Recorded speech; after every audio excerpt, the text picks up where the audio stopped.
Welcome back to the internet safe space. I don't know what episode this is. Couldn't tell you, but you'll see it at the end of the YouTube title. Editor, give me the episode number. He might.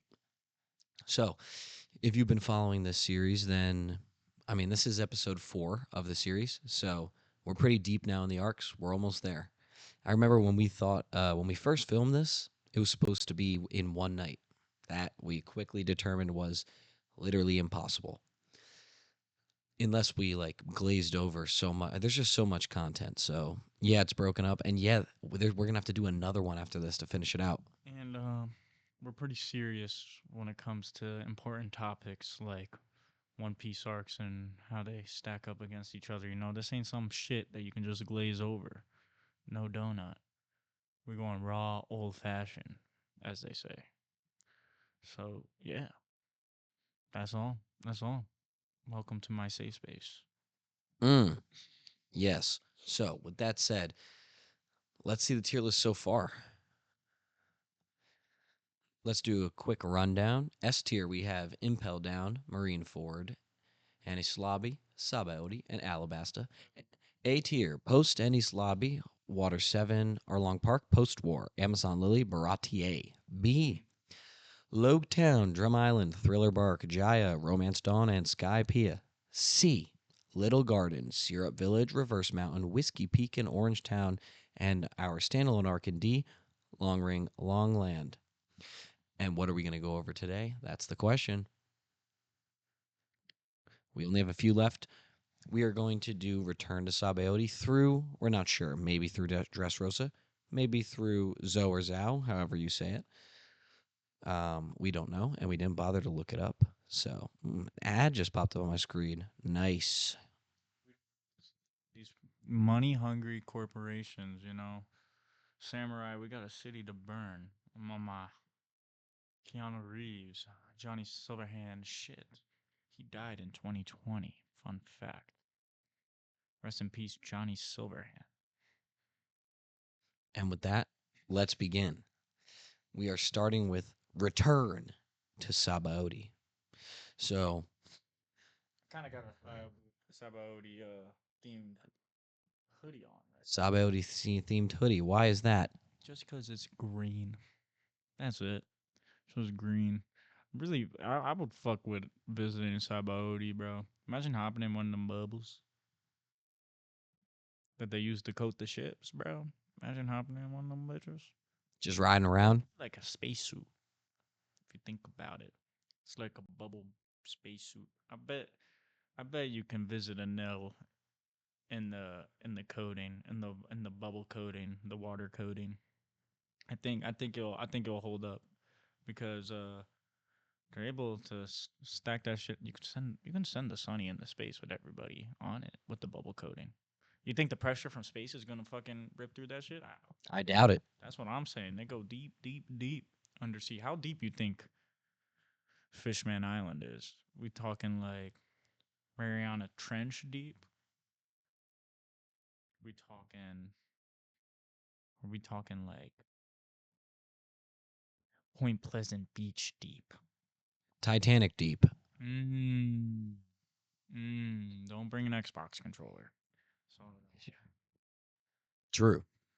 Now, Return to Sabaody, interesting arc, because it's like a double up. It's Sabaody again, and we get to finally see the crew come back together. Um, what is it? 3D 2Y. 3 days crossed out. 2 years instead. Luffy tattoo. Um, I'll never forget one of the things I thought was funniest about them meeting back up is that one of the least expected, Zoro gets there first.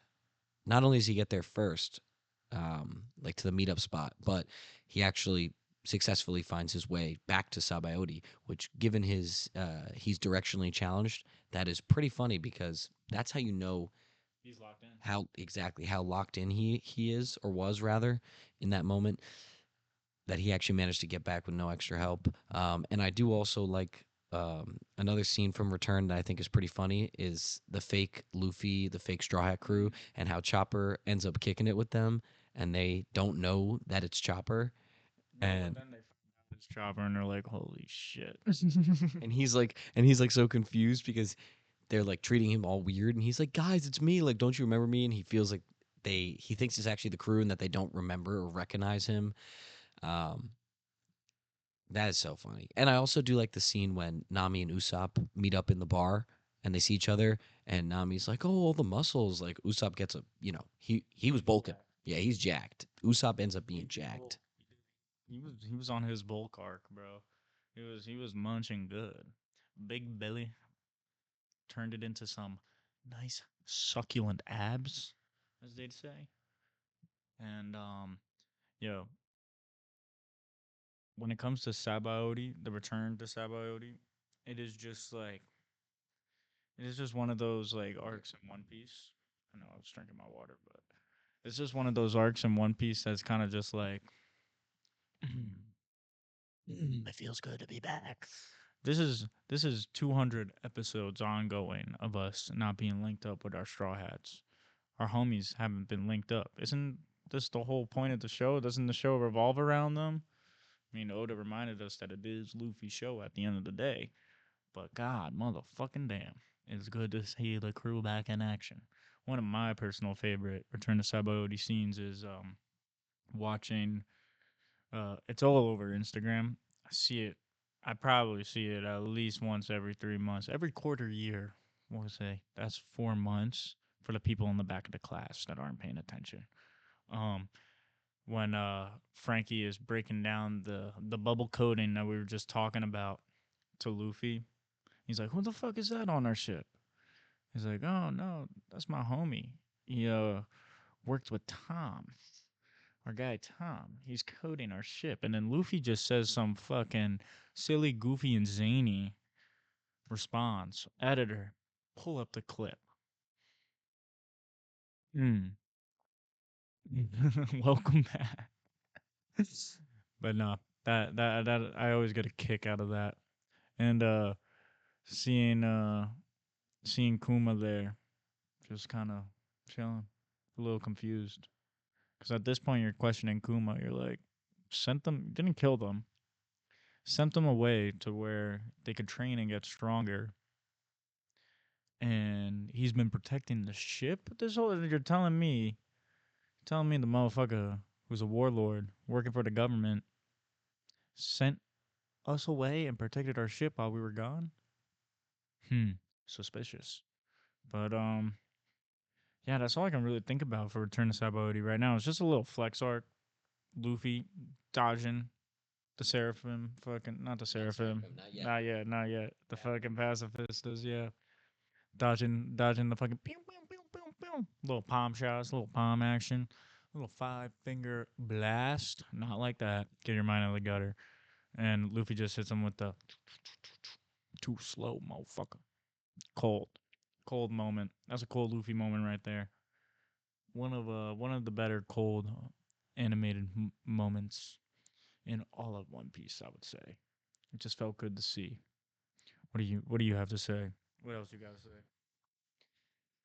Yeah, I think it was rewarding to see Luffy back, especially because for the first like half of it, you just keep watching the fake Luffy go around, and he's like holding auditions for people to join the Straw Hats.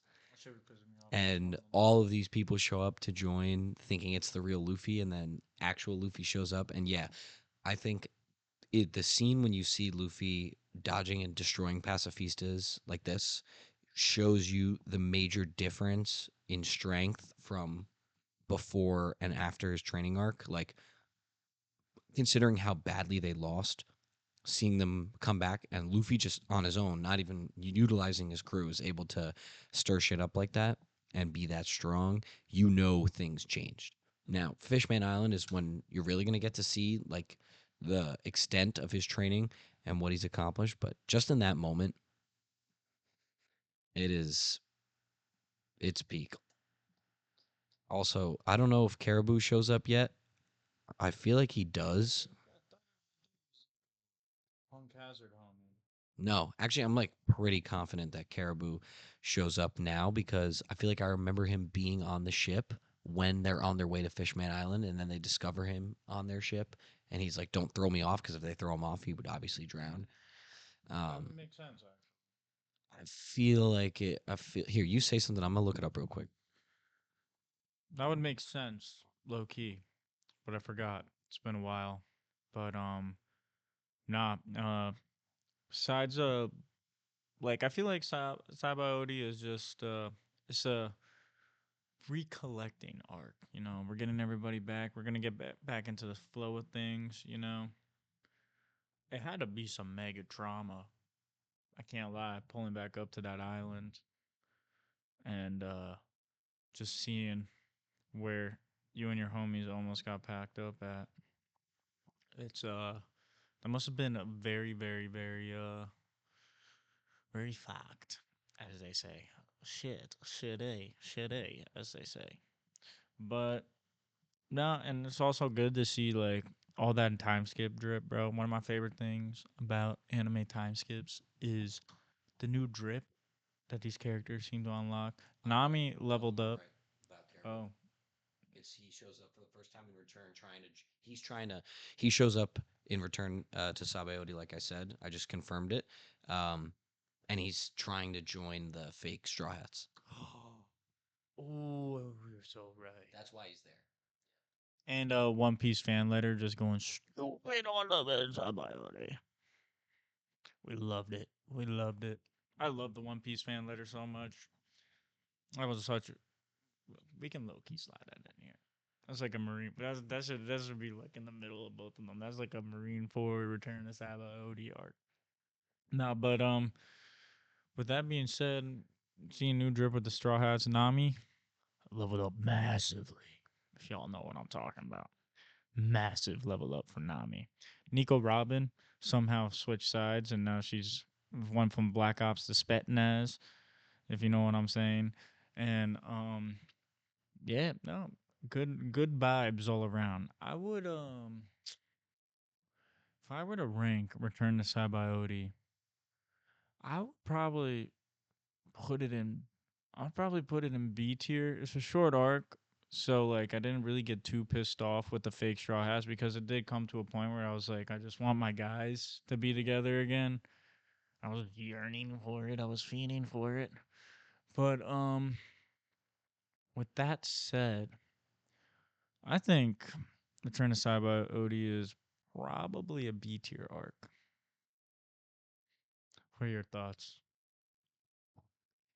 Yeah, I think I agree. Um, it's on a different level from. I don't think it would end up in the same. It definitely wouldn't end up in the same tier as standard Sabaody, which is it's just better because it's kind of like an offshoot, similar to how post war is an offshoot of Marine Ford, or post Ennis Lobby is an offshoot of Ennis Lobby. Yeah, but I don't think that it is in the same spot as like even Baratier, which is at the bottom of A. I still think Baratier as an arc. I think a real One Piece fan could easily admit that that's still better. So it's a matter of yeah. Well, actually, it's funny you say that because I think Return would slot very nicely between Drum Island and Thriller Bark. Yeah. I think that's a great spot because I think it's. I just think that's exactly where it would go. It is a little bit better than Thriller Bark for sure. How did we forget Soul King for a second, bro? I don't know how I wasn't thinking about that, but yeah, Brooke is just a fucking. I love Brooke. That shit was so awesome, bro. And then he's just telling everybody that Luffy's alive and that he will be king of the pirates, and the whole crowd was like, "Holy, Rock star. He's a rock star. He's like Nikki Six, Motley Crue. bro!" His guitar is crazy too, bro. Remember his fucking guitar and that new drip that Brooke had, the fucking feathered scarf, bro. Sunglasses. Kind of like Dofi. Feathered scarf, Oh no, yeah, sunglasses. we dope. Because at this point, I was gonna say, "Who's dope?" Well, yeah, he's at Marine Ford, so. And he also shows up before that when he talks to the government. Oh, Dofi. Dofi walk. Ooh, all right. Yep. Yep. And he's controlling everyone before you know about the strings. You don't find out that it's the string fruit for so long too. Like you're deep in Dressrosa not knowing his devil fruit. Oh, that's Smoker. Okay, what's he doing? Posted on. Yup, and then who pulls up and rocks his shit silly? I'm trying to remember. Who was it that pulled it? It was an admiral, right? I'd say he's pretty cold, I knew it was an admiral Aokiji. Yeah. but we can't talk about that yet because that is Punk Hazard. Um, mhm. Yes. Anyways, are we good to slot that in? Is that all right? Hold this for a second. Just to preface, this is around the time where I took a little break from watching One Piece. I've watched all of Return to Sabaody, but these next couple arcs, I've watched them probably in a span of 2 years, I would say. But so my memory is more shaky on these arcs for some reason, even though I've watched them more recently than the older arcs that we were talking about. Just because it was so spaced out in my head, so you're gonna have to remind me about a lot of stuff that happened. But it will come back to me, I swear. I'm a reliable source with One Piece. Well, why don't you roll him into our next arc? I mean, we might as well just keep moving. Yeah, Fishman motherfucking Island. This arc was talked about for a little bit. We knew the existence of it for a while, probably within East Blue. We knew about Fishman Island. We knew about the persecution that the fishmen have been facing, especially when we meet Jinbei up in Impel Down. Shout out my guy. That's why I was really hyped about this arc. I was like, ooh, we better link up with our guy. Get to see our homie post time skip, bro. Even though he was there with Luffy, he was there with Luffy at his lowest. Just realest shit you can do for a homie. And so Fishman Island have a lot of cool shit that happens. Well, first of all, find out well, Neptune is like cool, I guess, but you find out that Shirahoshi, who pissed me the fuck off when we met her for a long time, but she warmed up to me at the end of the arc. You find out that she is an ancient motherfucking weapon. Ooh, ooh, ancient fucking weapon. Ooh, one of the powers that will be called on at the end to destroy the world. Ooh, ooh, fuck. But yeah, Sanji, this is where the Sanji slander starts for everybody because he gets epic nosebleed when he sees all the mermaids, and then he taps out when he sees Shirahoshi. Right? He turns around. He's like, I don't give a fuck if I die here. I'm gonna look at them yiddies. And uh, she's like, what? Like she's gotta be like 16, 17, bro. Sanji, get yourself some help, dude. Not cool, man.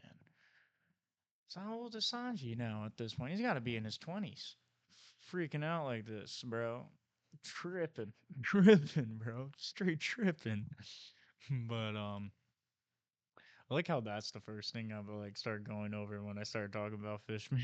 Like Sanji looking at you.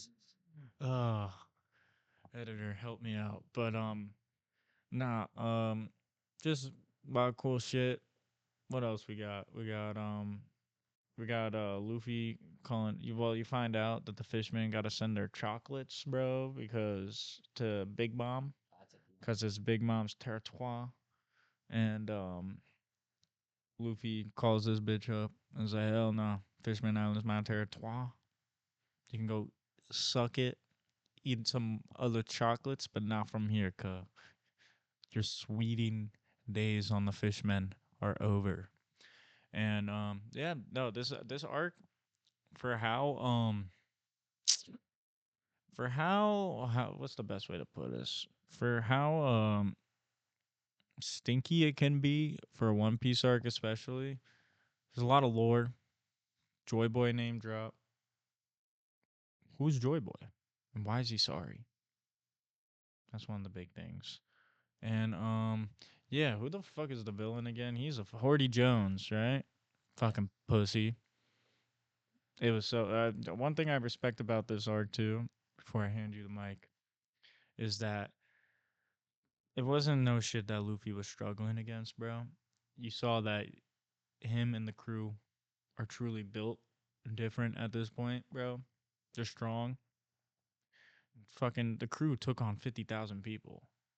Luffy straight conquers, cuts that shit in half, and and then he just beats the shit out of Horty Jones. They weren't playing around, no stupid shit. He was just running the straight ones, and yeah, just thought that was pretty cool. See Red Hawk for the first time. My Jump Force motherfuckers, I'm sorry that you played that game, but I remember it all too well. And yeah, that's all I can really think of at the moment. New drip, same vibes, better vibes. All right. Yeah, I can talk about the stuff that I remember too. Um, yeah, Sanji. This is when I was for until Timeskip. I was big Usopp hater for a while.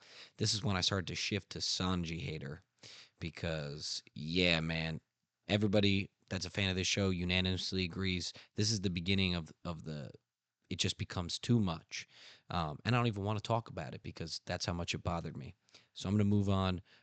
My favorite part, of course, Luffy's first demonstration of being able to control and utilize Conqueror's Haki to knock out half of the army in one fell swoop. That was awesome. The crew seeing that he has that power is sick. Um, I like the massive lore drop of the girl that can see into the future. Mm. She says that Luffy is going to be the one to destroy Fishman Island. Let me talk about that for a second because I do very much like the theory that's currently circulating about this premonition she has. Good word. The theory goes that when Luffy like at the end, Luffy's gonna destroy the red line, right? He's Go gonna all blue and he's all gonna that make shit. the all blue. It's gonna do a bunch of shit. But the idea is that like the theory goes that when he destroys the red line, the debris or whatever ends up happening ends up destroying Fishman Island in the process. Um, which ends up being a good thing because at that point the fishmen are supposed to be liberated and they don't need a separate place. So in a premonition, it looks bad because their home's being destroyed, but without understanding why and what comes out of it, which is the fishmen, yeah, the fishmen living in harmony with everybody, not needing an isolated territory under, all the way down in the sea. Um, so I do like the theory that comes out of it. And as for the villain, he sucks. And He's just drugged up the whole time. He's just popping perks. that's what I was about to say. Not only does he get packed up, but he's like cheating. Like he's using PEDs and still getting packed up by just downing. Towards the end of it, he's literally grabbing handfuls of pills. He is And he tries to throw Luffy in the water, and that motherfucker still whips out a Red Hawk on his ass, bro. Think about that one. in the water. Red Hawk is that was pretty And crazy. it's enough strength to destroy the fucking ship. Which was, correct me if I'm wrong, but that was like a ship from like the Void Century, was it not? Yeah, he doesn't end up. He ends up getting stopped. The what is it like the sea? No, the sea beasts like tell him to chill out. Like they say, like don't destroy it. So he doesn't. He's going to like he's using all of his strength to destroy it. Reason being because the toucher guy he touches the ship. Toucher guy. Yeah, Yo, that's agenda that Oda had with traumatizing Shirahoshi this arc, bro.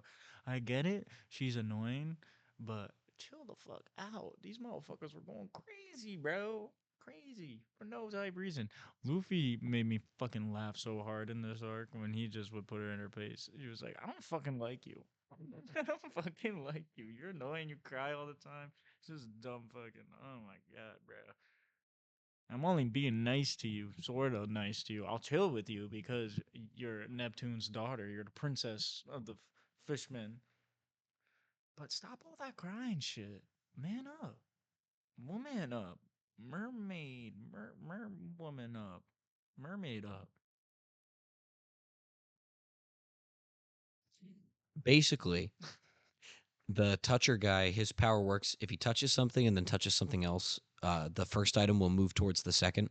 So what he does is he basically once he realizes he can never be with Shirahoshi, he's like, I'm gonna destroy Fishman Island. So he touches the ship and then touches like the ground or her or something. So the ship is now hurtling towards Fishman Island. That's why Luffy's trying to destroy it. I don't remember how. Oh, I know how it ends up getting stopped. They had to make him pass out because that's how devil fruit powers work. Same thing with sugar. If she's passed out, then her devil fruit power doesn't work. Um, and same with him. They needed to make him pass out so the ship would not crash. Um, anyways, the last thing I'll say is, yeah, this arc was basically meant to showcase the power ups. You get to see Frankie's new robot. You get to see Chopper. Yeah, you get to see Chopper in full control of his monster point. So he can do monster point now without tweaking. And Which I think is kind of lame. I agree. I also think it's lame. The violent rampaging monster was way cooler. I mean, to be honest, Chopper does scrap it with Queen successfully in Monster Point, which was cool That was cool. because he that zero hockey, might I add, he fully packs up Queen a little bit. Um, regardless, though, I don't think we should spend any more time on Fishman. But uh, If we were gonna say one more thing about Fishman, I didn't mean to cut you off, but it's just Luffy, Jinbei, blood transfusion. that is such a good point, and I'm so happy he cut me off because I would have been wrong to skip that. Go ahead. Jinbei, join my crew. Boom. Real brothers right there, bro.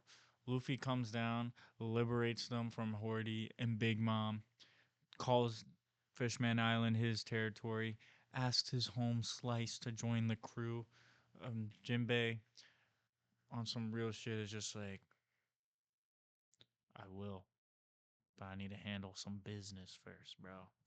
I ain't done standing on business, but I will. God, I love Jinbei. I love the Fishman, bro. The Fishman didn't deserve all that, bro. Fuck Arlong, bro. Gave them a bad rep up top. Hachi did his best to fucking kind of, he was chilling, bro.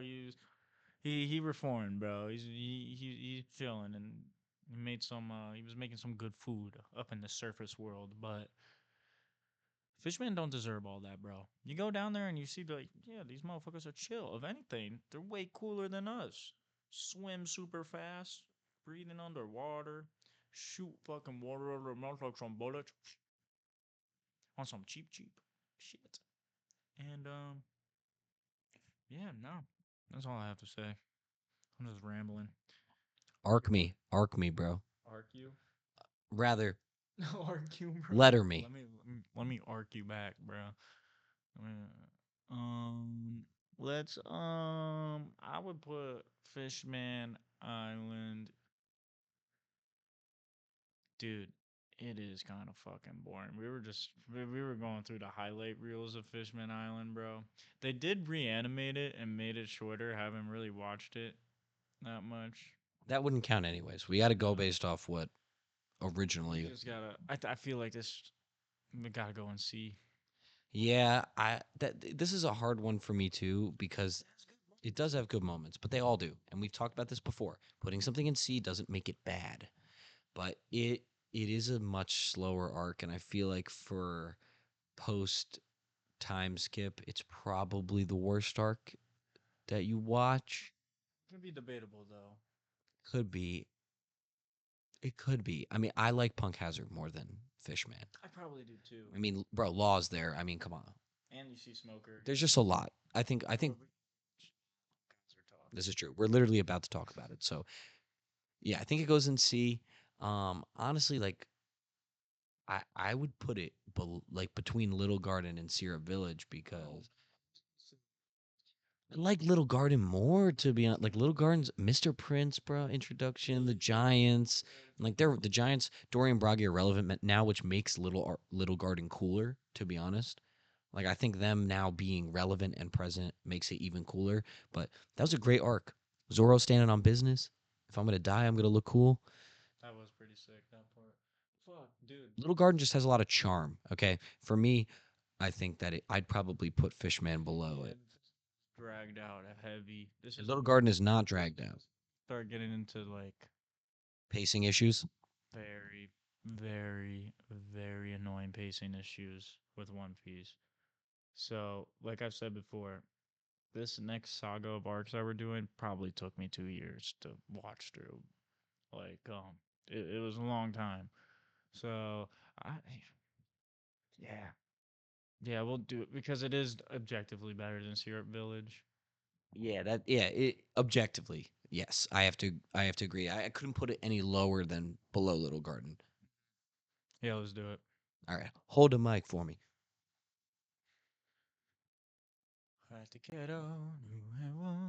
Get you hot tonight. Sagisho, Sagishingi, who knows I can't hold it cool, and I know you wanna be my friend. We are on a cruise. We are. Welcome back. Okay. So with that, we now get to move on to Punk Hazard, and being that we're at the 30-minute mark now, only 2 arcs through. Wow. We're gonna take our midway point commercial break, and then we will jump right into Punk Hazard after that. So It's kind of crazy. It was only. I know. See you shortly. Here I am. Place to be. It's time to get money. Just wait till you see. I'm here with the man himself, Big J. Look at the fucking jersey. Muddy. Yo. Yo. Live, breathe, and die for this shit. You know what I'm saying? A beer from the pitcher. God bless. Beerio was on TV. God bless. This is why we love the muddy. We're family, we're united, we're one. Just like this beer. It's just one left. And you know what they say. It's time to get muddy. It's time to get muddy. I love the way you put that. I love it. Dog. Let's get muddy. Now, for all you guys that don't know, the reason he said one last beer, because sadly, we're losing Tommy for 5 months on a long trip. True. And although he's made it very clear that he's going to miss the mud hole is going to miss him too. Oh.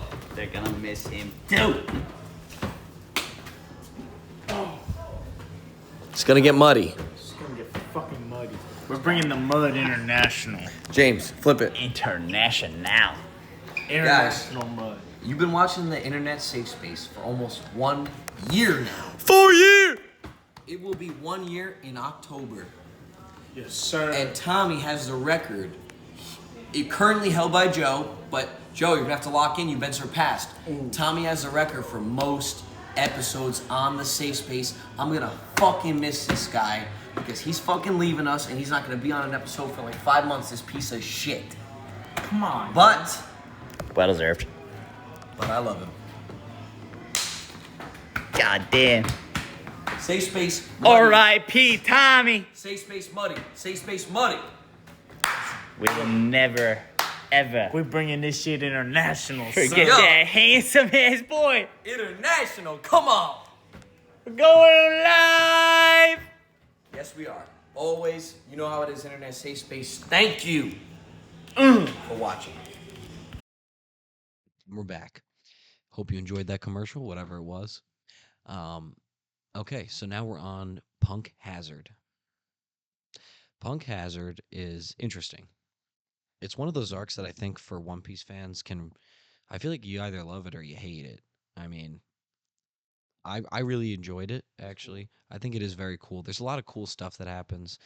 Um, I do like I'll say, obviously, this is probably like everyone's favorite part, but my favorite part of it is Law and Luffy team up, and Law basically proposing this plan, and he's like, we are going to take down Kaido, King of the Beasts. And now, for those who've watched the show, you know that this now starts like a fucking like 500 episode hiatus to beat Kaido. It's like that Rick and Morty meme when it shows them before and after their adventure, and they're like all fucked up because it was like so crazy. That's like Law and Luffy taking down Kaido. I mean, it takes them so long already just to take down Dofi, and that wasn't even planned. That was part of the deal because Luffy was like, I'm gonna beat the shit out of Kaido because he just wants to be known as an emperor. That's the next step to becoming king of the pirates. And then Law was like, we got to take out Dofi before I help you with Kaido, because like that's when you find it, like, because you find out like Punk Hazard is where they're making all the smiles and everything. Your introduction to smile fruits. Here that Dofi is this fucking underworld fucking leader. He basically runs the whole underworld of One Piece. He traffics these fake devil fruits, and you don't know too much about the island that he goes to and where he's residing. But it Punk Hazard is just a very good setup to what's to come, in my opinion. You get to see my boy Smoker again, Tashigi again. You see why they're so chill, even though Law does flex on them. No, wait, hold on. Before you continue, this is important because you may be forgetting. Beating Dofi, like Luffy scrapping him and beating him, that was not the plan. No, I The plan was to have fuck up the smiles, and they thought Kaido was gonna get pissed and take out Dofi. That was the plan. was that the point? Yeah. I thought it was part of the deal that No, the plan was by fucking up the weapons that Kaido would get pissed and blame Dofi because Dofi was supplying him, and they were like, if we fuck up Dofi's underground shit, then Kaido's gonna get pissed and take out Dofi for us. And then once Dofi's out of the way, then we go for Kaido. I'm very confident that was the plan because Law was terrified of him. He did not think he wanted to, but he thought Kaido would do it. He never intended for Luffy to scrap him and beat him because Law was counting Luffy out or high key at the time. Think about it. I'll fact check that right now while you talk to them. Say other stuff about Punk Hazard. I'll fact check it. Yeah, do fact check that. But either way, uh, just Punk Hazard has just a lot of cool lore behind it, because you hear during the time skip that Alkainu and Aokiji, they scrap for Fleet Admiral, and they do that on Punk Hazard, which is why half of the island is in a ice age basically, and the other half is just all lava and fucked up. You meet the guys. You meet Kiemon, one of my favorite character introductions in the whole show, honestly. Just because you see the first time you meet him, he's just fucking legs, and Luffy still asks the legs to join the crew, which is kind of fucking nutty. It's hilarious. And yeah, Kiemon got a fucking weak ass devil fruit, bro. I mean, honestly, is probably very useful in day to day life though. Just being able to change your drip into whatever, you know. Maybe it's a little too hot in this room. Fucking walk through a door, bam, in your tighty whities, in your G string, bro. Let me hear it. I just fact checked what I said. This is what the internet has to say. The original plan between Law and Luffy was not for Luffy to personally defeat Doflamingo. Law's plan. Law wanted to cripple Doflamingo's underground empire by destroying the Smile Factory. Without the Smile Supply, Kaido would turn his rage on Doflamingo, eventually leading to Kaido killing him. In short, Law didn't want to fight Doflamingo directly because he was terrified of him because of his trauma. He wanted Kaido to do the dirty work. Mm. But then what ended up happening is Luffy ends up scrapping Doflamingo and beating him. But that wasn't expected. Yeah, I don't remember that, to be honest, bro. I honestly don't remember that part. But what I do remember though is the motherfucking children. That shit's fucked up, bro. Caesar's a bitch too. Trying to make artificial giants, bro. Artificial giants. It's just crazy, bro. Crazy fucked up. Also, fuck Caesar. Almost as annoying as Gecko, bro. No, Caesar is fucking annoying, but they fucking needed, yeah, stupid ass laugh. But and you know who was kind of cool though? Hockey man Virgo, bro. you, And Law packs him up, he bro. does pack him up. He fucking with no heart. He doesn't have his heart. Virgo fucking has that shit. That was pretty cool. Um, what else, bro? I'm just Now spitballing. Kiji pull up and he stops Dofi. Dofi's on top of Smoker, like you demonstrated earlier, and Dofi's going to fuck up Smoker, and Aokiji saves him for freezes Dofi. Mhm. Yeah, that happens. But all in all, I just feel like it's just set up arc, bro, for what's to come. And Grizzly Magnum introduction, new move. yeah, that's true. Shout out Jump Force. Um, but yeah, That's really all I have to say about it.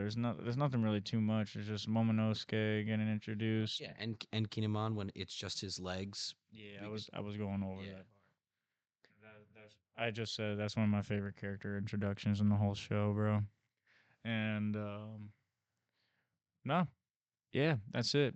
Father son duo, or are they with Kiemon and Momonosuke? You don't know. And Momo's just a little puny, weak dragon, which I thought was funny. They found him in a fucking trash chute. Am I tripping on that, bro?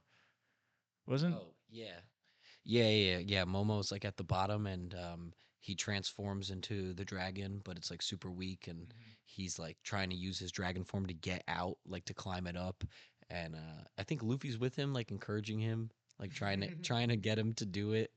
And Momo doesn't understand like yet that he's eaten a devil fruit. And also another cool scene is we see how a devil fruit comes to be. After Caesar has this like artificial creation that ate a devil fruit and it gets defeated, and then a normal apple turns turns into a devil fruit. So that's like a showcasing of how when a devil fruit user is obliterated, how like a nearby fruit can transform. So that was cool. yeah, that was cool. But yeah, good setup, cool moments. Um, shout out Law pulling up to the mix, bro. I really enjoy him and Luffy's dynamic. I enjoy his dynamic with all the straw hats and like how Chopper just rests on his head and he's like, "What the fuck is going on?" It really shows you how bad shit the straw hats are compared to other crews. Because Law's crew is so like in line with whatever Law does. Like Beppo's literally the biggest glazer in one. He's one. No, I want to say in One Piece, but he's definitely one of them. He's up there, bro. Just straight slobbing on Law's knob, bro. But if I were to rank Punk Hazard, I honestly, dude, I put it in B for sure. But this is where it gets tricky. Is it below Thriller Bark or above it? Because I'm not, I'm just trying to think about it.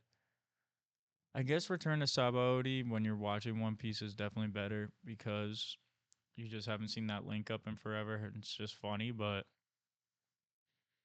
I don't know. I think, you know what? I'm going to put it below Thriller Bark just because I love Brooke so much. And that's really mainly going to be it. And Law is just my guy. So Law was my favorite non-straw hat until we got hit with this Kuma trauma, bro. And I've done a switch, but Law is still like my second favorite non-straw hat. But Kuma's definitely my favorite one now. And yeah, I would slap it above Jaya, below Thriller Bark. What would you do? So I actually think that Punk Hazard is an A. Um, going off our tier list alone, I would start off by saying I do think that it's better than Loketown. Um, I think I like it. I think you like Drum Island more than I do. Which I understand. You also like Chopper more than I do.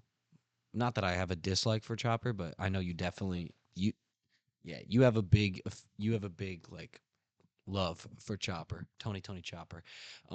Like for me, if I was making it on my own, I would probably put it all the way, like I'd probably put it above Amazon Lily because if I compare the two, I do really like Boa and I like the Luffy being an Amazon Lily, but I think Punk Hazard ends up having more to offer, mostly because of all the pull ups. Like when you think about Dofi, Aokiji, Smoker, um, and unfortunately Caesar's introduction. But then also Kinemon and Momonosuke, like just naming all of those big players that are now present, it just feels a lot cooler. I feel like maybe I'm just a bigger fan of setup arcs. Like I feel like I give them more hype because I love when everything is starting to connect again and you start getting all these pieces. Um, so I'm going like lore heavy, story heavy. Um, and Punk Hazard to me was a very cool arc. So that's why actually I think that it's an A. So now we got to find some place in between there to place it. Well, I'm just I'm being I'm putting 10 toes on this. It is not better than Drum Island. I was being generous. I feel like putting it under Return to Sabaody. I would put it above Return to Sabaody in that case, but there's no way it's better than Drum Island because the more I think about it, bro, I might even have to put. If this was my own tier list, I might put Drum Island in A tier just because it's such rich character writing for all of our Straw Hats, and it's just such a well crafted arc. Now, not even with my chopper glaze. And I glaze Law a lot too, bro. This dude knows I am a Law glazer, bro. But no, I'm not. I don't think. I don't really think it deserves the A tier. I think it's very cool. I don't think you really think it's better than Baratier, bro. You really think? I listen. This is Punk Hazard. You're about to see me on the Dressrosa glaze because that's an arc that I really care about, and I don't care as much about Punk Hazard. I'm fine putting it between Return and Drum. Like I'll take that. I'm good with that because that's a little bit higher than where you were trying to place it. And because I'm not like a Punk Hazard glazer by any means, I'm totally fine accepting the drop. Like this is one of those ones I can say I'm good with just slotting it in and calling it a day. Yeah, I mean, and at the end of the day, bro, it's not a bad arc. It's just like what in the grand scheme of One Piece, more. It's just like it's not a bad arc, but in the grand scheme of One Piece, bro, other arcs have more to offer, and yeah, that's really it. I'm not saying it's a bad arc. I'm not saying it's better than Drum Island either. That would be crazy. I don't know. Maybe I'm the Glazer. Chat. Chat, chat, chat, chat, chat, chat, chat. W or L placement. Chat. Hell yeah. But yeah, so what's next? We got our Big D. The Big D is up next. All right, dude. Are you gonna tweak? Are you gonna geek? Fuck. He's a tweaker, guys. This is like giving a fiend a crack pipe right now. That's what I'm about to do. Are you sure you want to do this? You're about to relapse. He's chugging. Fuck. He's ready. He's getting his vocal cords all fucking moisted up. Pause. You ready to use your throat and speak about Dressrosa, the Big D? Alrighty.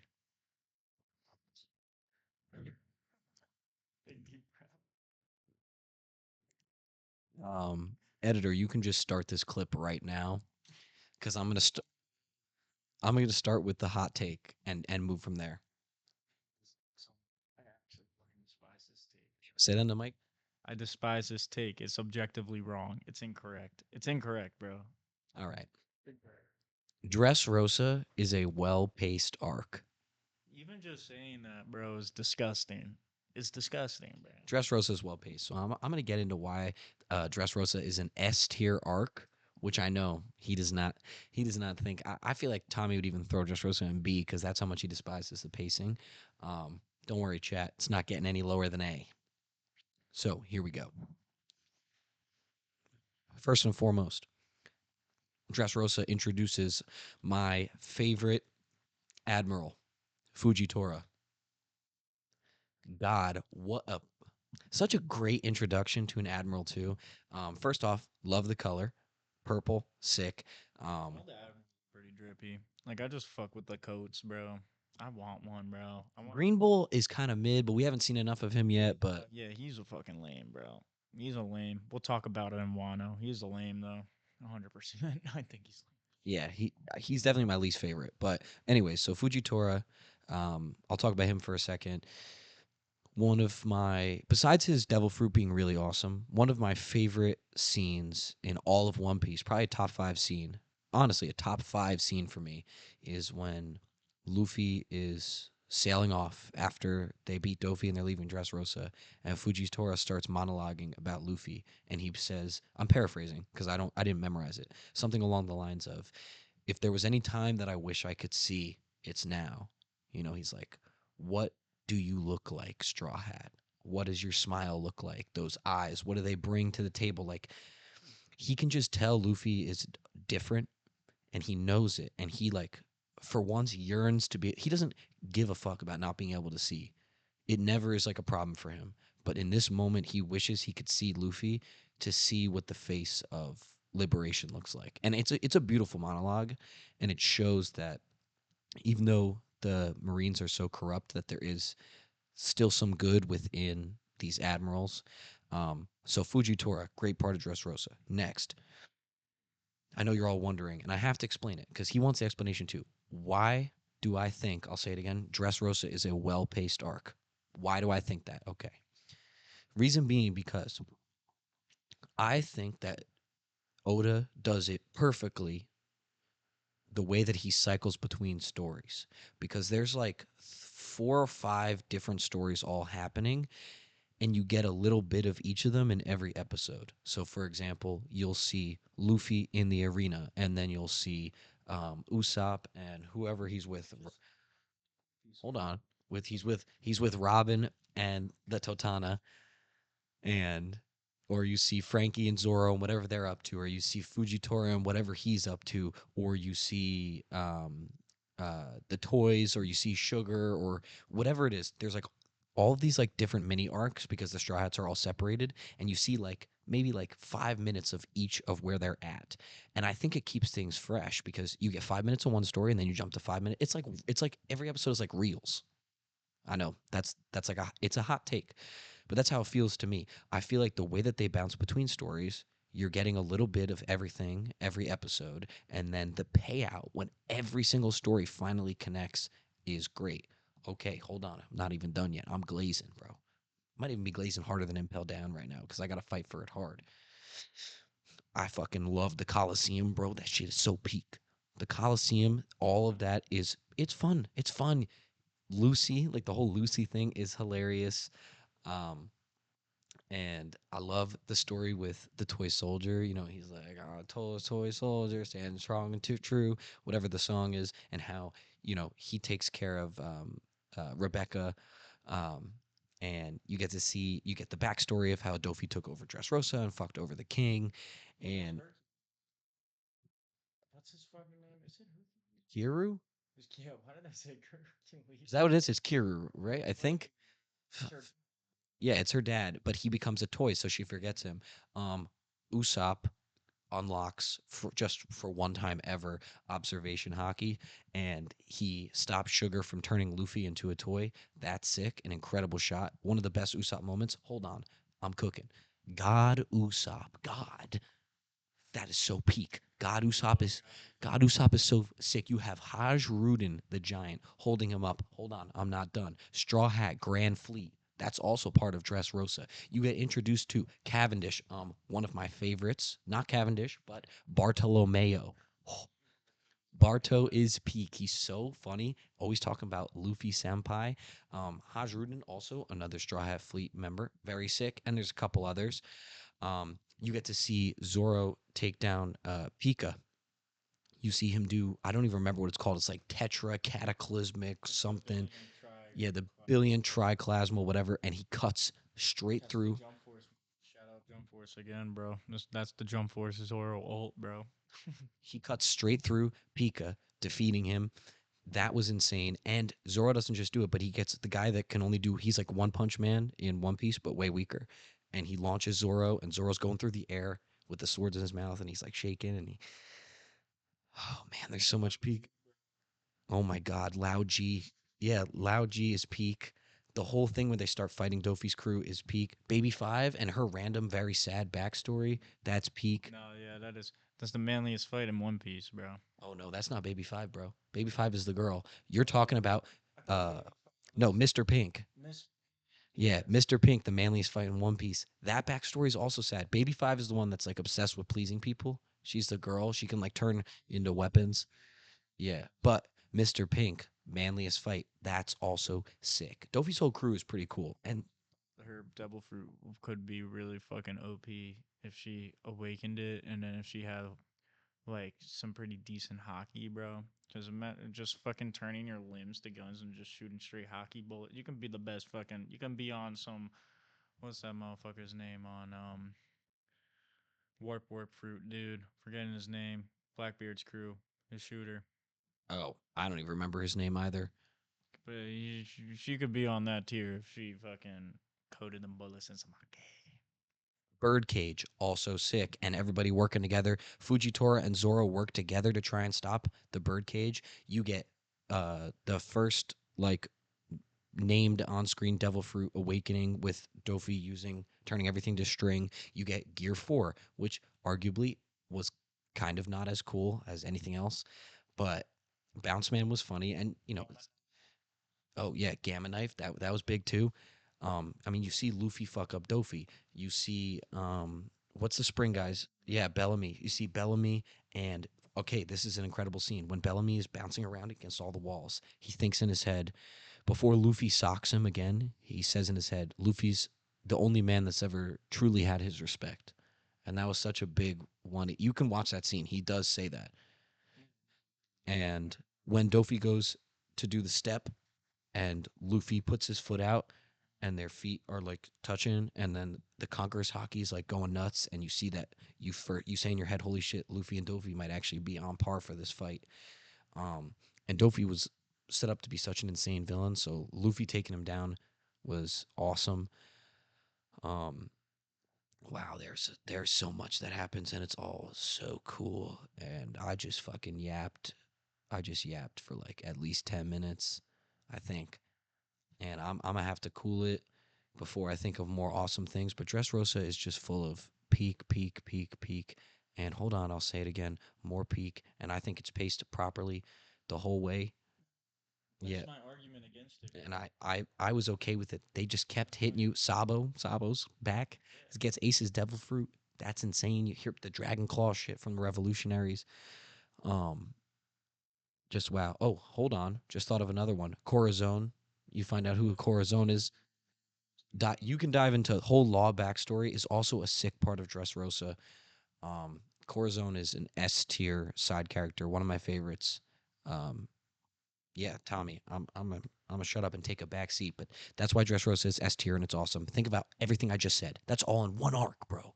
Everything is one arc. It's S. All right, yeah. And just to be clear, I said this off camera. I said Dressrosa story wise, bro, is a very good arc. Yes, a lot of cool shit happens, but in the manga, it is literally like cut in half for how long it is in the anime, bro. They were adapting, even though One Piece already doesn't really adapt the full chapter, it's always like a hit or a miss. They were truly running at a snail's pace here, bro. Truly. You would go 20 episodes, literally, you would go 20 episodes with nothing really happening with a lot of our crew members. Maybe just slight switches, bro. But it's not even that, bro. I just don't see it as the way it was animated, the way it was paced. Hell no, it's not the way Oda envisioned it to be, bro. You think Oda wanted Dressrosa to take 2.5 years to be animated up into completion, dude? Like honestly, you think that was? I don't think so. Yeah, but Wano had some great, great, great, great subs, and it was animated well too, bro. Dressrosa, we're talking. We didn't put Fishman higher, counting the remake because it was paced better. Because that Fishman is probably the remake is definitely better than objectively so. And I'm not saying Dressrosa is a bad arc either. I think a lot of cool shit happens in Dressrosa, but I literally took me over half a year to watch this arc because I was just getting so sick of this pacing. Yeah, that's insane. I'll say that. Like I watched Dressrosa in like 3 weeks, maybe less. I remember I had to rewatch a couple episodes to remember what the fuck was going on in Dressrosa. That's how long I stopped watching it for because I almost had to read the manga because it was going so slow. And I know and I actually do have the Dressrosa manga. Guess how many volumes Dressrosa is, bro? Guess how many volumes it is in the manga, bro? Three. Just three. Just 3 volumes, dude. Fucking Marine Ford is 2 volumes, bro. Dressrosa being three isn't like, dude. And half of that is them getting to Dressrosa and getting introduced to everything. Now, yes, there are a lot of good moments, and I'm not undermining that. Law is literally one of my favorite characters in the show. But what I gotta say my piece onto why I'm not putting it in S tier. There's no way it's an S tier. That's what I'm saying. If we're talking about One Piece anime tier list, if this was a manga tier list, it might be different. It might be different. But there's no way in hell this is an S tier arc due to the fact that it's paced like shit. But yes, you got a lot of cool moments. Corazon, whole law backstory up until that point, it was neck and neck with who had the sadder backstory. It was a legitimate argument between Law and Robin. Another thing, we don't really know Brooks' backstory. All we know is that he sailed with the homies 80 years ago and met up with fucking Labubu. Laboon. Part is the 50 years of isolation watching his homies all rot and turn to skeleton. But at the same time, dude, we don't really know what Brooke was like when he was alive. We just know he was a musician who sailed around. It could be a lot sadder for all we know. But I don't really count that yet, bro. I don't really slide. We've seen worse in One Piece, bro. Law's fucking whole kingdom, fucking his whole island just got hit with a plague disease, and he was meant to die, but he literally gets the most fucking OP devil fruit in the fucking series, and actually one of my favorite lines in One Piece is Law talking to Sengoku over the transponder snail, asking him why Corazon did what he did. Because in Law's backstory, Corazon is like a double agent trying to take out his brother while also trying to save Law. And that's why he's really sticking around with him. He's trying to take out his brother for the Navy, give him good comms about what's going on, but then he's also trying to save Law. And they're all looking for the Opie Opie no Mi. And uh Corazon basically snags that shit, puts him in the box, calm, tells Law he loves you, and gets slimed by his own brother.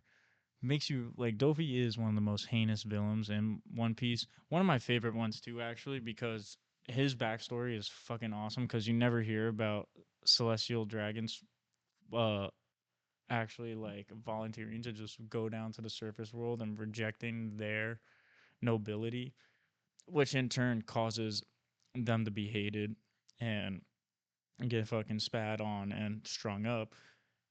That's when Dofi makes his declaration that he's gonna kill everybody and starts his fucking family to Don Quixotes, bro. Such a cool name, by the way, bro. They got some lames though. Slime guy, get that slime out of here, bro. That motherfucker was a lame. I hated him so much, bro. He was fucking annoying. But I thought Dofi's backstory was very cool. Like we were saying, Mr. Pink, bro, Senor Pink. Um, his backstory is awesome. His fight with Frankie's awesome. Um, and what the fuck does Sanji get up to in this arc again, bro? I'm trying to think, dude.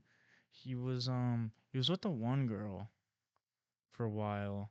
What's her name? Violet? Yeah, the clairvoyant lady. Dofi did bad things to her. Yeah, yeah, that was. And we got uh, like we said, the toy soldier. What the fuck was his name again? I think it's Quiero. Yeah, editor will know, but his whole backstory stuff. Oh, I think you're kind of treading in the right direction with that one, but no, but like structurally, structurally awful. Taste wise, Kyros His name is Kiros, the toy soldier that he ends up getting turned back. He was like the hero of Dressrosa. and Dofi fucking forced him to slaughter a bunch of people, bro, with the string. Fucked up. It's fucked up, but dude, all I have to say is one. I was about to say One Piece. Dressrosa, a lot of really good story moments. Some of the worst pacing I've ever seen in anime in general, bro. Naruto doesn't even go that bad. Honestly, bro, Waco Mundo, for my motherfuckers that watch Bleach, is better paced than Dressrosa. And that says something, bro. That fucking says something, dude. Waco Mundo is one of like the most boring arcs until you see my boy Ichigo go fucking stupid. But like, dude, I'm just not gonna stand for this uh, Dressrosa being an S tier BS because it is definitely not better than Water 7. 100%, bro. It is not better than Water 7. Yes, it's cool seeing Sabo and all of them. This the Straw Hat Fleet getting formed. Yes, it's good. It would have been good if it was 100 episodes less, bro. It would. Yeah, then I would argue, yeah, put that shit. Put that. Yeah, they could have done that. Yo, rage baiting. I hate this. I hate this. I'm putting it A. I do think it's better than Arlong Park because it does have that juice. It has that meat. It has good shit, bro. And people are gonna argue too and say Water 7 is badly paced. It's not that good paced either, bro. This is just old school One Piece at this point. It's not what it is now. It has evolved because they're making that bread. They're making serious cash now. So it has to be pretty. There's just too much screen shakes, bro. And too much screen shakes, too much PNG fucking moving around. I'm putting that shit. I would put it in A because at the end of the day, the story is good. It's a very rich story. It's a great setup for what's to come as well with taking down Kaido because now they fucking knocked on the door at Punk Hazard and at Dressrosa. They basically destroyed the foundation to Kaido's whole smile business and how he kind of holds a lot of power over people, especially in the land of friggin' Wano. So yeah, I'll put it in A in between those two. It's not better than Water 7. 100% it's not. Well, we all know I think it's better than Water 7, but given that I don't think Tommy and I will, it's just that's just a natural disagreement.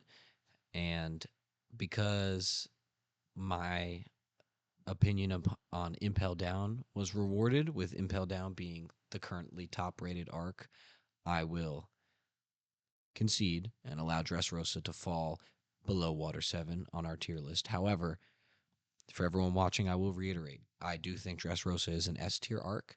If I were to place it in S tier, I would probably place it between Enies Lobby and Sabaody. That's where I would put it. But I'm dropping down because that's how this works. We're amicable. We're building this list together, not separately. So I'm pulling up the list and I will place it where it needs to go. Yeah, bro. I mean, bro, I sound like a big Dressrosa hater. I'm not, dude. Dressrosa has made it into A tier between Arlong Park and Water 7. I just hate how the anime handles Dressrosa. That's it. That's really it. Because it takes a lot for me. Like even now, I don't read the manga for One Piece, so it will really take a lot for me to read the manga when the anime has countless episodes still ahead of it, bro. And yeah, that's really it. I don't hate Dressrosa. I actually do. I like the story a lot in Dressrosa. I think it is rich. I think it has a lot going for it. God Usopp, like yeah, God Usopp is beautiful. That's the last time we see our boy do shit, bro. So it's like, you know, it does hurt that it just when the One Piece comes out, I bet my mind will be changed because they will shrink that shit down. They will condense it into a good enough size that it will be enjoyable to watch.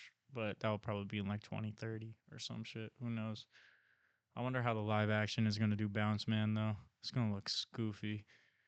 But this is when you start to see the Gear 5 theories, bro.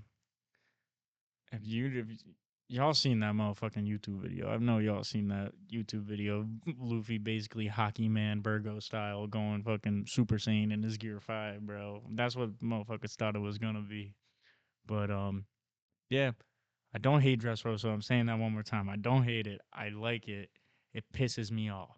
It pisses me off because it's a good story just shuffled in with some ass pacing. That's it. It's an S tier peak arc.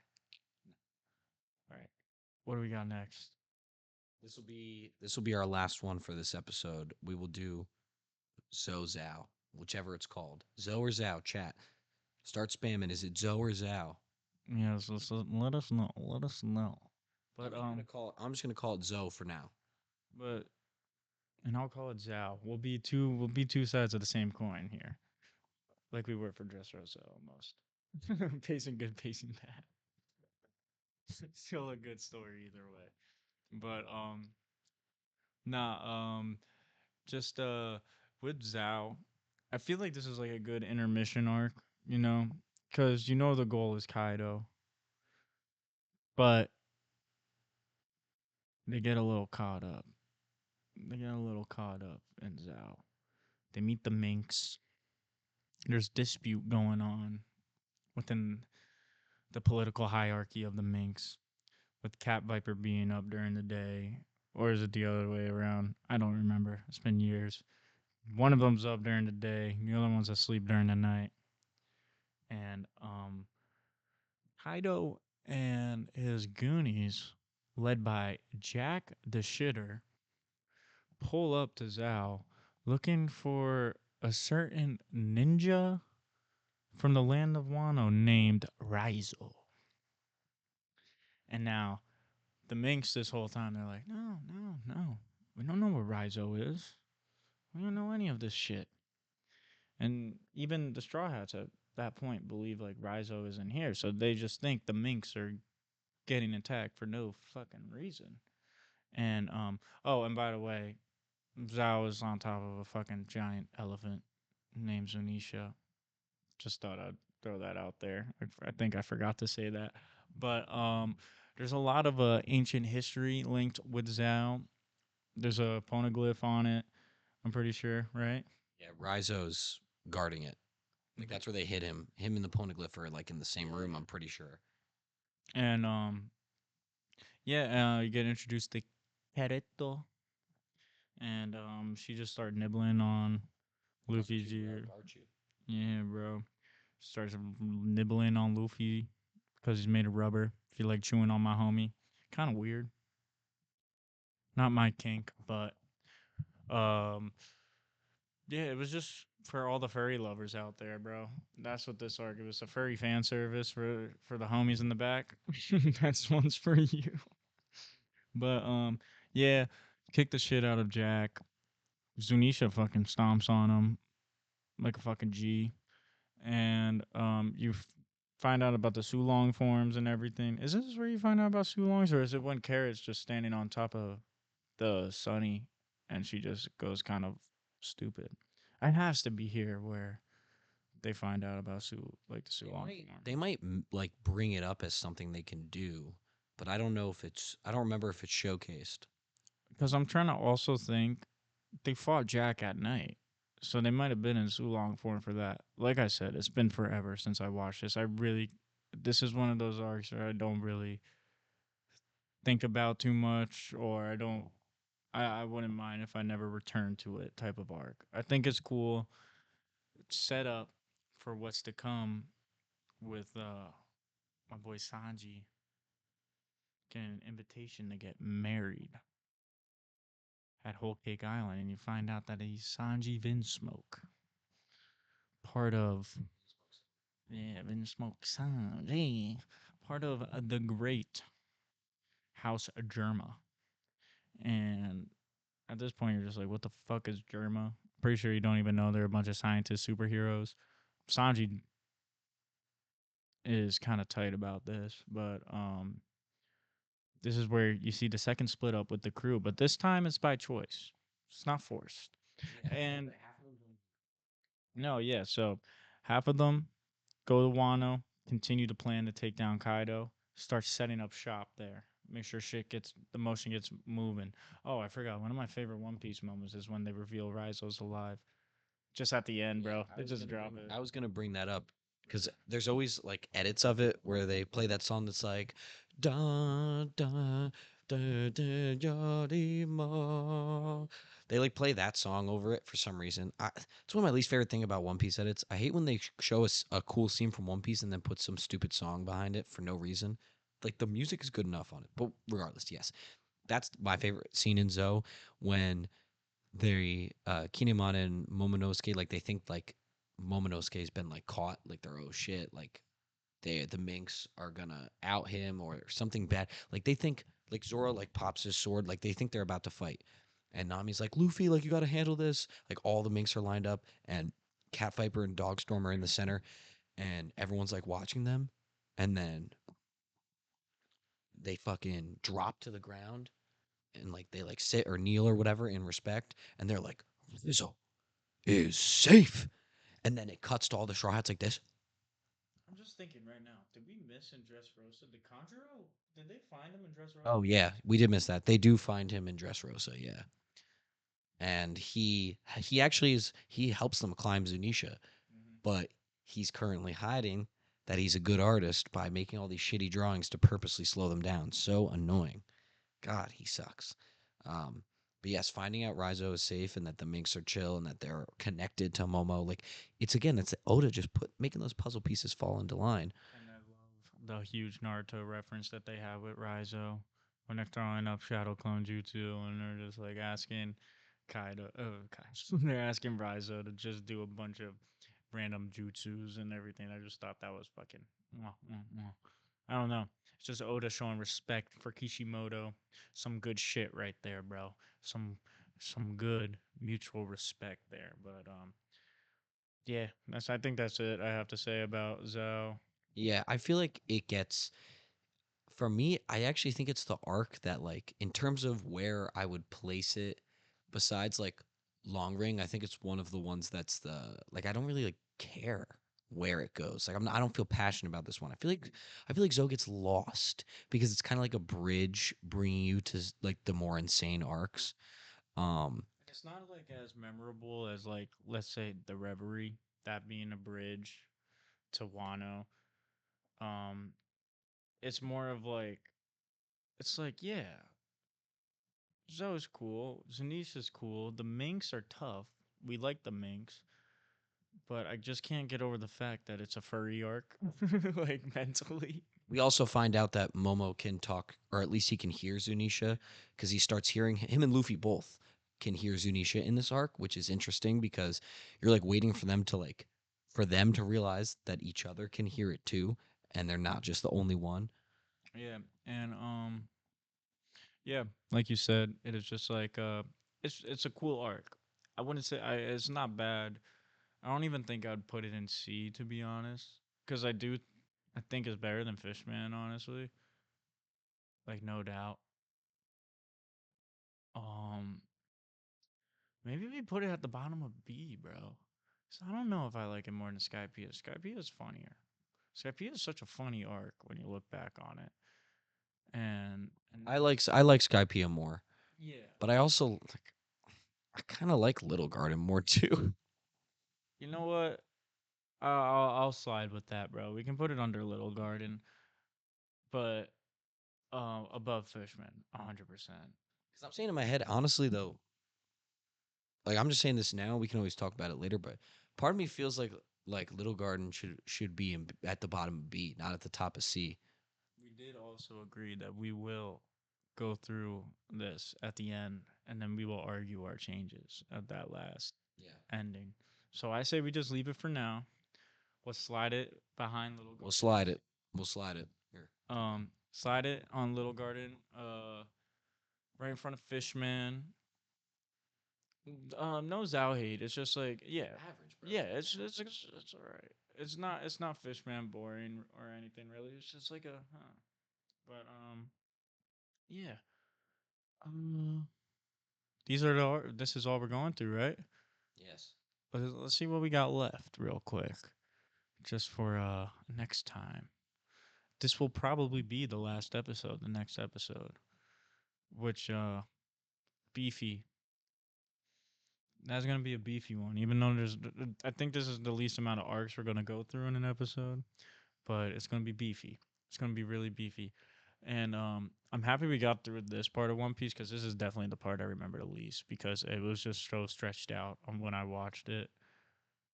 So I'm happy. I felt like my knowledge wasn't all the way there. You literally had to tell me something that I was objectively wrong with, which is kind of bad for a One Piece tier list. About the Dofi thing. Yeah, Yeah. but Nah, yeah. I'm pretty happy with this so far. How you feeling? Any S tiers today? No S tiers today, and I think that makes sense. I think for yeah, it makes sense for the cookery that's about to take place. Yeah, I'm pretty satisfied. I like how the list looks. Let me pull it up again. It's kind of what you'd expect from a good story, where the middle road of good, because technically C is the middle, but this is the middle road of good. Is I need to see my mouse. Is B, which has the most, and then A and C respectively have the same, and then S, and then obviously any good story is gonna have a shitter along the way. Yeah, but you also, if we're not counting D, because obviously that's gonna be the one with the least amount of arcs in it, we're doing a pretty good job scaling that S tier.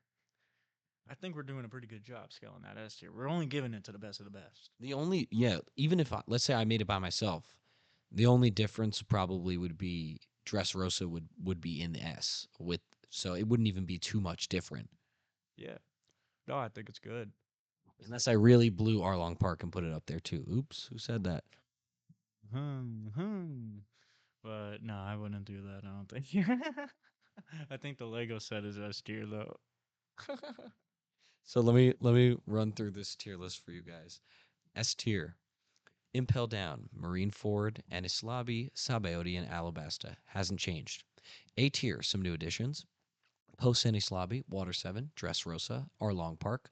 Post War, Amazon Lily, and Baratier. B. Loketown, Drum Island, Punk Hazard, Return to Sabaody, Thriller Bark, Jaya, Romance Dawn, Skypea. C tier: Little Garden, Zoe or Zao, Fishman Island, Syrup Village, Reverse Mountain, Whiskey Peak, Orangetown, and then D. Long Ring Long Land. We are nearly done, guys. For those of you that have stuck around for the hours and hours, it might be 5, maybe 6 hours now of footage.